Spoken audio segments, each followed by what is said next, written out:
Good afternoon. Thank you all for joining us as we mark a significant milestone for Albuquerque Community Safety.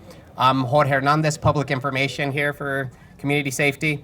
As you all know, today we are here celebrating the achievement of reaching 100,000 community members. Again, 100,000 calls for service. So this milestone is not just a number, it's a reflection of the dedicated efforts to support and uplift our neighbors through support around mental and behavioral health. At the heart of this success is our unwavering belief that community is everything. We know that mental health is essential to our overall well-being, and providing the right support in times of need is what makes our community stronger, healthier, and more resilient. We are proud of what we've accomplished together, but the journey doesn't stop here. This is just the beginning of continuing to serve and care for our community in the most meaningful ways possible. Thank you again for being here to celebrate with us today.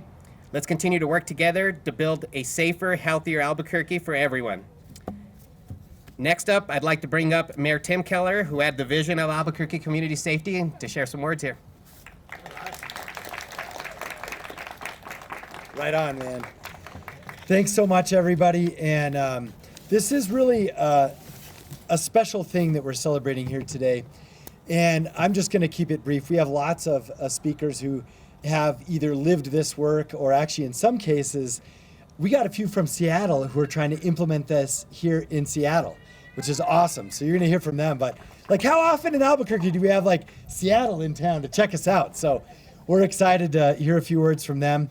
I was talking to some of our city councilors back there, and we're going to hear some words from them too. They've been very supportive. So just really quick, I want to thank Councilor Feeblecorn and Councilor Rogers for all their help with this. And I know too, there's food and there's all sorts of fun things. So we're going to try and not speechify a little bit, or too long is what I meant to say. I also want to let you know that there is a woman turning 109 years old. And we think she's the oldest person in New Mexico. And her birthday party starts in 15 minutes. So I'm going to zip out for that, which I think is kind of fun, actually. But with that preface, let me be here with you for a moment. First and foremost, to say thank you. This department was birthed because of community. And as I look around many of you here, we could not have done this without you standing with us when we said we've got to do first response different, right? We've got to get a better response, and we also have to have more of it. And a different response, the right response at the right time. And when we pitched this, no one even remembers COVID because we don't really want to. But during COVID and during the summer of social justice with George Floyd, we were empowered to do something that no one else in the country had done. And it's to create this community safety department, a third response to 911 other than police and fire, and in many ways for mental health and behavioral health and down and outs, a better response, right? And also, of course, transportation for folks to actually go direct from where they're at to services. So I am grateful for you, because whenever I tell the story about the birth of ACS, the first part of it is that I could not have done it without everyone pushing at City Council, pushing with the public, saying, let's try this. So thank you. Give yourselves a round of applause. Now, for the first year, we took about 900 calls a month. Now we are at 3,000 a month. And of course, today we're celebrating our 100,000th call, which actually happened a few days ago because it happened faster than we could schedule this event. And so that shows two things. Number one, it shows the need in our community. These are tough times. And we know this. I know this. Everyone at City Hall is aware of this. And we also know this because we have families and we live here too. And in many ways, we're all struggling in one way or the other. But the Community Safety Department is an example of how we're actually stepping up to do something about it in a big way, to the tune of 100,000 calls. So I think the important thing is, before I talk about what that actually means, to also remind folks we're now 24/7, which is another huge deal. We transport dozens of people every night at 2 a.m. and at 3 a.m. But I also know that we could not do this with the second group of people that I want to thank. Because part of our origin story, part of us making this happen, was this question of whether or not anyone would actually sign up for this work. whether or not we would actually have people in New Mexico who want to be alternative first responders, who want to help people in their time of need, sometimes in their time of most need, but when it's not life-threatening. And amazingly, we have had hundreds of people step up. Those are the men and women every day, all of you and all your families who do this work. So as much as we talk about how we started it or how the community helped start it, you know who makes it run every day? Each and every one of you. And that is never lost on me. Thank you, thank you, thank you. So our folks, we're going to hear from some of our responders and folks who run this department. And also, I just want to acknowledge, it's hard to start a department for a lot of reasons. You got to get like the budget, and you got to get the HR, and you know we want to deunionize so that we make sure this sticks around and that people have the protections they should have. But I also know it's tough. I know there's all sorts of things like shifts and bids and all these things that actually staff deals with. But I just want to acknowledge it's hard to even work for the city when it's a brand new department. I understand that. And so I also want to thank all our ACS responders and ACF staffers for not giving up on the city, because I know sometimes it can be a tough ride, especially when you're literally starting something brand new that no one else has ever done before. So thank you for that as well. Thanks.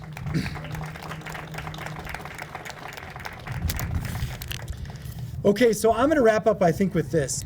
Behind every one of those 100,000 calls, there's also someone on the receiving end, right?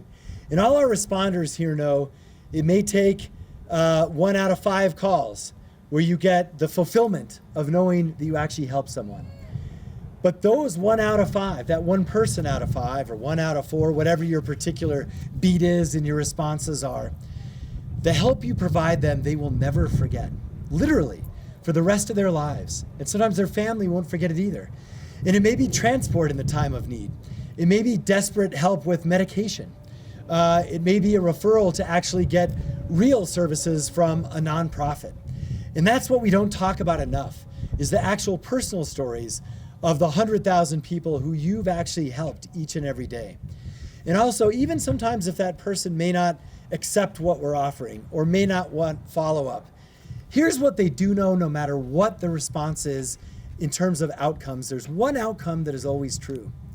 For that moment, they are heard and listened to by the city and by you. That is special. That is something no one else in the country is doing right now, and that's powerful. So I want you to remember that sometimes when you're in the middle of those 4 calls where people just say kind of thank you, but no thank you. We know, actually, they know that they have been listened to and they have been heard in a way that they never have been before. So thank you so much for that. Folks are going to share all sorts of details on this, so I'm going to leave that to them. And I'm going to introduce, which is a good segue to this place really quick. We're obviously in the International District, where my parents started, and I started my own family here for 10 years ago. For 10 years, about 10 years ago. And of course, was honored to be the state senator. I know these are tough times in this area, so for the community members who are here, we've been talking a lot about the challenges. But remember also what we're doing. Number 1 is never giving up on the International District. And thank you. And whether it's literally by choice, building this facility here, which was very much on purpose, or it's redoing Phil Chacon Park, it's redoing Phil Chacon Police Station, it's redoing Wilson Park, it's adding the International District Library, it's hundreds of streetlights, it's a crosswalk that's finally going to go right there for everyone at Whittier, by the way. That's right, that's coming for the next school year. We're never going to give up, and we're going to keep trying. And I know I had a good conversation with Kathy McGill, who's here.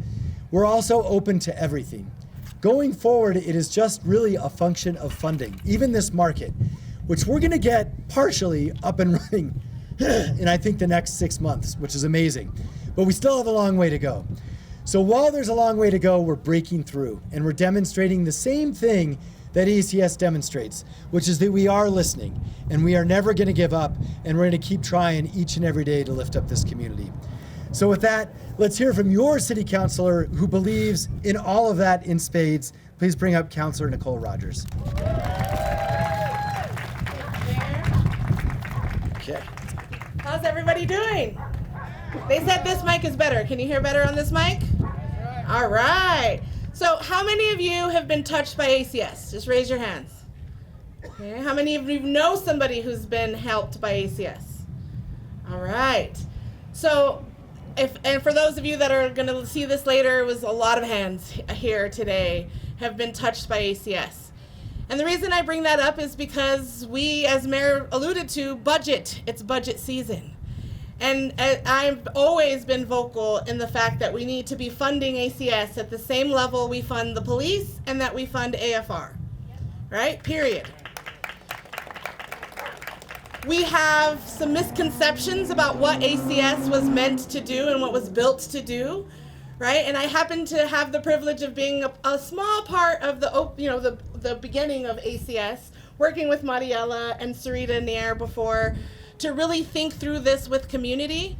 And it was all about making sure our behavioral health calls had a different response, right? It was never meant to be the homelessness department for all of the city of Albuquerque, okay?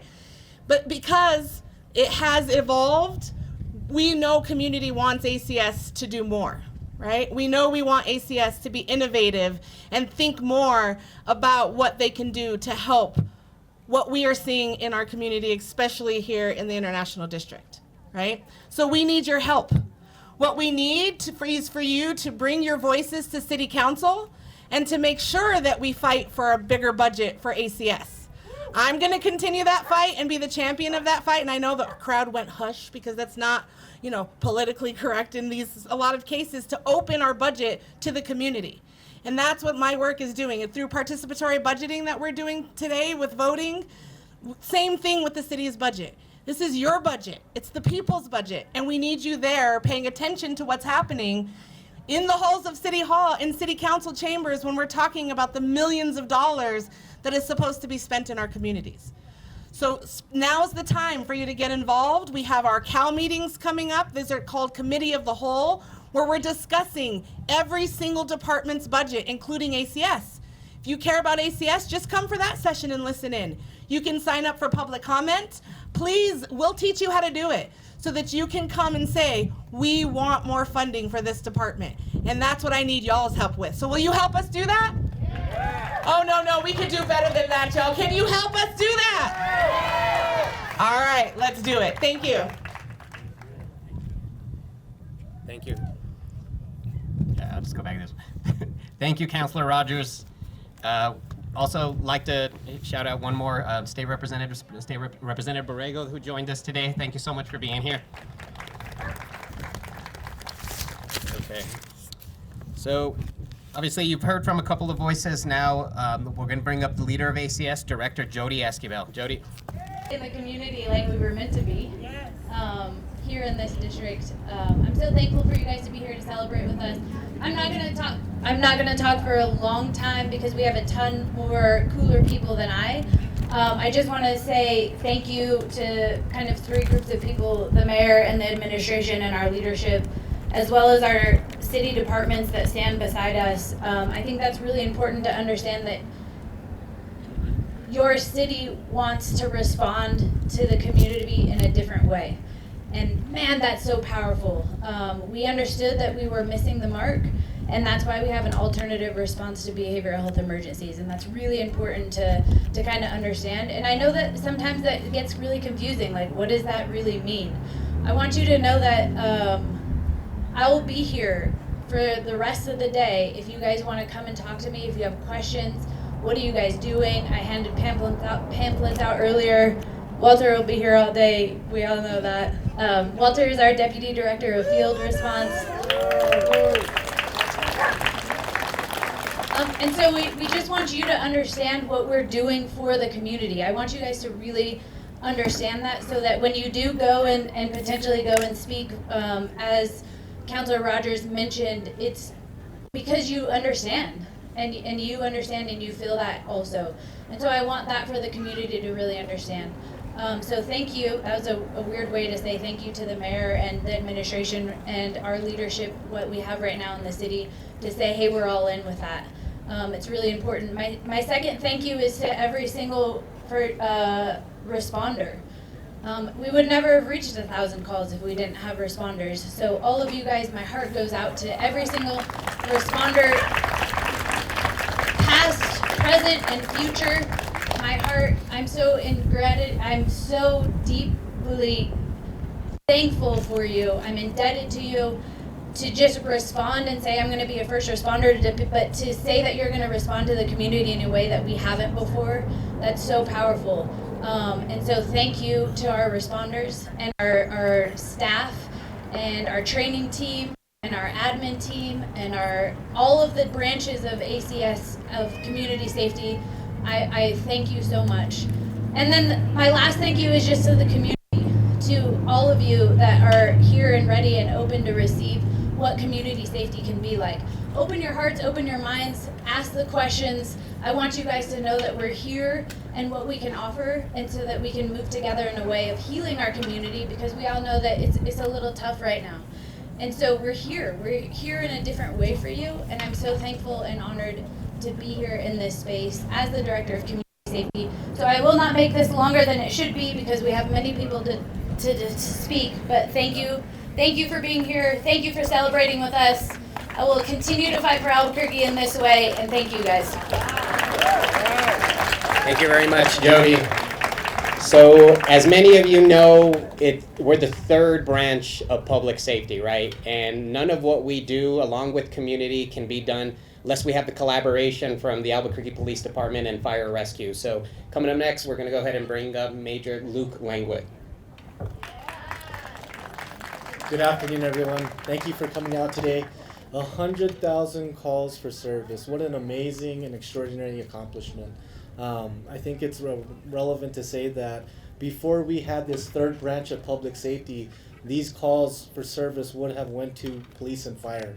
I can tell you for APD, the majority of the calls would have went to us. And again, these are situations where yourselves or your neighbors or our friends and family, they're in a need of an emergency. They're having an emergency and they need help, right? So it's great to have a department that is staffed with the right individuals, the right responders that have the training to deal with individuals that may be going through a behavioral crisis, where there is no crime present. Obviously, being law enforcement, we enforce the law, but sometimes it's not a crime issue. It is a mental health or behavioral response that is needed. So to have responders that are equipped to properly come to these situations and provide those resources makes it so successful. And I can tell you 100,000 calls for service. This year, when we do year-to-year comparisons, the Albuquerque police officers that are out here in our community, they're able to now focus more time on focusing on those felony crimes, those quality of life crimes. And we're able to bring down our crime rates because we have the third branch of public safety taking those calls for service for us. So again, thank you so much for all of the responders and leadership of ACS being out there. I know oftentimes you are out there in sometimes uncomfortable situations, and you go to work every day out here on our streets to keep our community safe. And I also want to thank the community, because again, like the director and the mayor had stated, you know, this was a new department, right? And it was community that really brought the support behind it, but also the ideas of what they believe this third department of public safety should bring. So not just having your support, but your collaboration and now your continued support with making sure that ACS, regardless of politics and who comes in office 20 years down the road, that this is a foundation that this team has built so that this third branch of public service will be here to provide this much needed service to our community. So again, thank you for community and for all the ACS responders out there. On behalf of the Albuquerque Police Department, your work is so much appreciated, and it does not go unnoticed. So thank you, and I hope everyone has a great day. Thank you, Major Langwood. And now the third piece of the public safety response, I'm pleased to bring up AFR Chief Emily Jaramillo. Thank you. Thank you all for being here today. Just to echo what Mayor said, for Albuquerque Fire Rescue, the International District is near and dear to our hearts. We're always trying to figure out ways to help serve this area better, and thanks to Councilor Rogers, we're working on moving another rescue, another ambulance to the fire station just down the street from here by renovating that station. And we're really happy to be here today to celebrate the 100,000th call for ACS. It's a huge milestone. And I want to talk about just one specific great story about one of the people that I know of that was served as one of those 100,000 calls. Back in October, Albuquerque Fire started a program. We wanted to get medication for opiate use disorder out on 911 calls. To people that needed it the most. So we're working on getting Suboxone out after someone overdoses, and then get those individuals, if they desire to go into treatment that day, a bed at one of our partner facilities that's holding a bed for them. So we started, thank you. So we started this back in October, and I know APD can attest to this. One of the challenges that we have as first responders is you're either transported in an ambulance, which has a bill, or the back of a police car. And for our clients that we were serving through our MOUD program, neither one of those was a good fit. And so we were really excited to work with Jody and Walter and partner with ACS on this program back in October. And our first client that enrolled had overdosed. We reversed the overdose with Narcan, our firefighters did. And then that individual decided that was the day they wanted to get help. And so normally we wouldn't have had a way to get that person to help, but because of our partnership with ACS and their peers and their responders, we were able to transport that client to one of the facilities that would take them in and hold a bed. Unfortunately, they were not able to get into that bed that night. And I can attest to what that would have meant if it was AFR, we would have lost track of that client.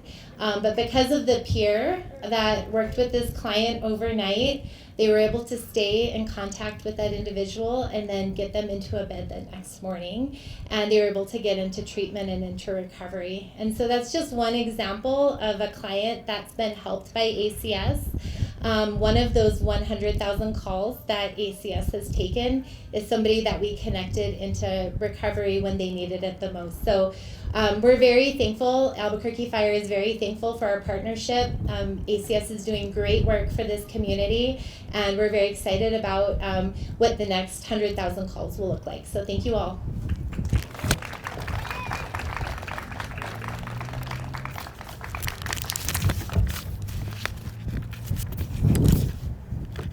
Thank you, Chief Emily.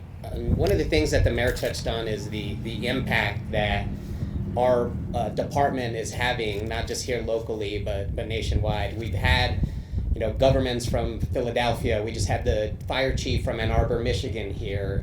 One of the first groups to visit us was the city of Seattle. They actually launched a care program about their care program, which is comparable to what we're doing here a couple of years ago. So joining us all the way from Seattle, the Seattle Care Chief, Amy Barden. Hello, everyone. I'm so happy to be here. I am here specifically to say thank you, above all else. So Seattle did set up and legislate a third public safety department. It's a little different because I have oversight of Seattle 911. And I was recruited about 2 years ago. It's my first public sector job. I didn't really know what the mayor was asking me to do. He said 911 has been taken out of the police department. He didn't say why. And he also said there's a couple $1 million that you're supposed to design an alternative response to police calls, to 911 calls. And nothing had happened. And so I knew there was urgency as I was sitting in 911, and I really don't have anyone to send to most calls. We had 3-4 hour response times to lower priority calls. And so I have an academic bent. So what I did was right away, week one, I started talking to researchers, academics, and especially practitioners around the country, Georgetown, NYU Law. And what I learned quickly was you got to get down to Albuquerque and see what's going on there. And so that's right. Yeah. So I feel like I saw Mariela walk in. Where is she? Is she here somewhere? She was Where she wandering off already? Yeah. So again, a hero in the field and one of my first partners. I came down here. Folks were so gracious. The mayor's office was gracious. Chief Medina was amazing. And what I learned is you have to do this together. At the time, there were about 75 pilots all around the country. This is only 2 years ago. And most of them outsourced those 911 calls to nonprofits. But what you all did was different, and Durham was the other city that did it differently. What they suggested was we need a new kind of first responder, and we want that to be integrated in the existing continuum of first response. I went out on ride-alongs, and I learned quickly this is really important because many calls, you need all 3 units. You have a medical issue, you got a criminal justice aspect, and I would suggest that there's a mental health component to most 911 calls. In Seattle, it's about 80% of the calls, there's a behavioral health issue. And so the best design is this coordinated, integrated approach. So I came back, about 4 months later, I had this pilot off and running. I went to work, and it has gone extraordinarily well. We are part of a national movement. It was actually just last week, for the first time, I read an op-ed that was in the Seattle Times in 2022, and it was about the development of ACS.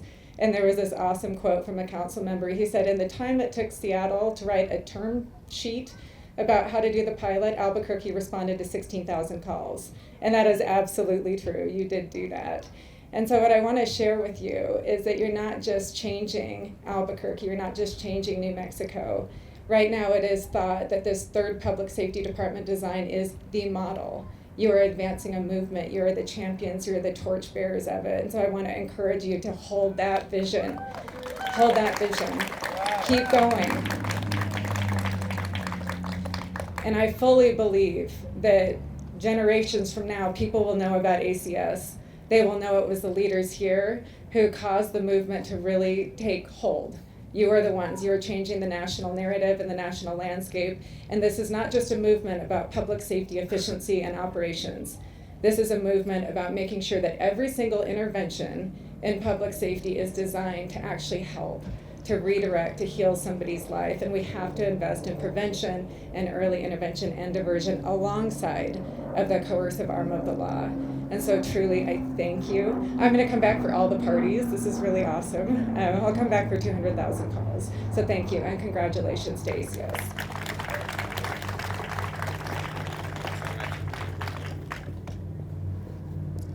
Obviously, we talked about, the individuals that assist those that are in need at the time when, they might be having their worst day. And our responders take an incredible, holistic, and compassionate approach. And one of those individuals that has benefited and has had interactions with our team here of responders is Candace. So I want to invite Candace over to say some words.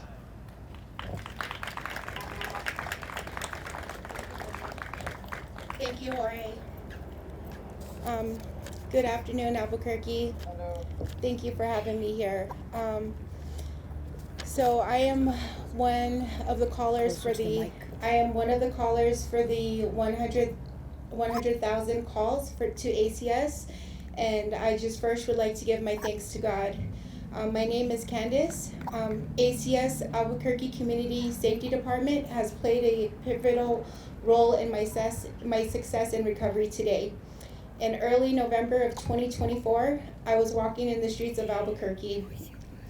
I was fresh into recovery, not knowing where I was going to go or what was going to happen.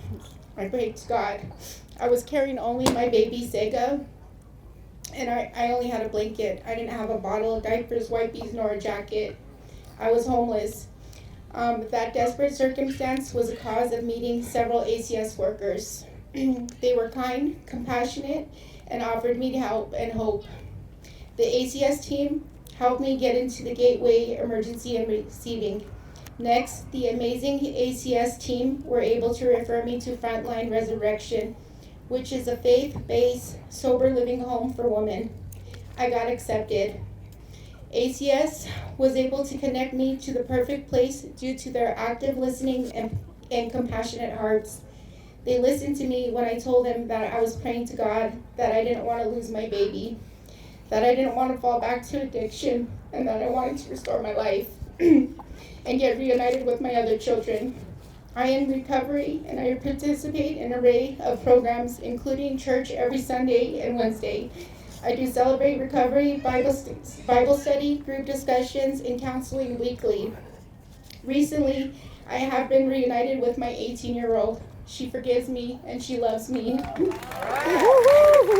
Thank you. I have an upcoming visit with my other children next Saturday, so that's really good. I'm really happy. Thank you. I still have my baby with me, Sega. She's a beautiful baby. She's 6 months old now. Now I'm looking for employment, and next I'm going to be able to stabilize a home for my children and myself. I'm also now in a place where I can give back to the community. I'm able to do community service work and help others. And I want to give special recognition to the ACS team and their leadership for their help. And I would just like anyone out there to know that there is help out there. Other people do care, that all of you are amazing and you are valuable, and hang on to hope. I want to give special thanks to ACS, the mayor of Albuquerque, the Albuquerque Police Department, the fire department. And I also want to give thanks to Renee and Tomas Chavez Mayes at Frontline Resurrection and all of my sisters there. I would like to give thanks to Circle of Serenity parenting program, as well as Solange, Crossroads New Beginnings Church, my spiritual ambassadors, Manny and Grace Lorisbell. I would also give thanks to my probation officer, John Head, to my mom, my brother, my sister, my children, and most importantly, Jesus Christ. Thank you all for listening to me on this very special day. May God bless you all. Thank you.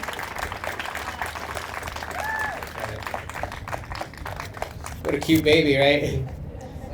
So one more thing, I just want to give a shout out here to Denise Thomas, who's part of our opioid education program. So she was here standing and supporting of Candace. So these things aren't easy, right, to be able to share and open up. So we can't thank Candace enough. So one more round of applause for all the efforts that she's been making.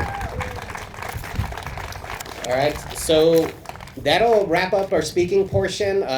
As you all can see, there's food, so all you need to do is fill out a survey, and the team will hook you up there with a free meal and a free drink. But we want to thank everyone for coming, and again, the mission and the work does not stop here, and we need the community more than we need anyone else. But thank you all. Thank you to the responders who go in there every day, 24 hours a day, helping the community, assisting. Again, if you need assistance or you know someone that needs assistance around housing, mental and behavioral health, opioid addiction, please reach out to Albuquerque Community Safety. We can be reached at 911 for emergencies and 311 for non-emergencies. Thanks for coming out.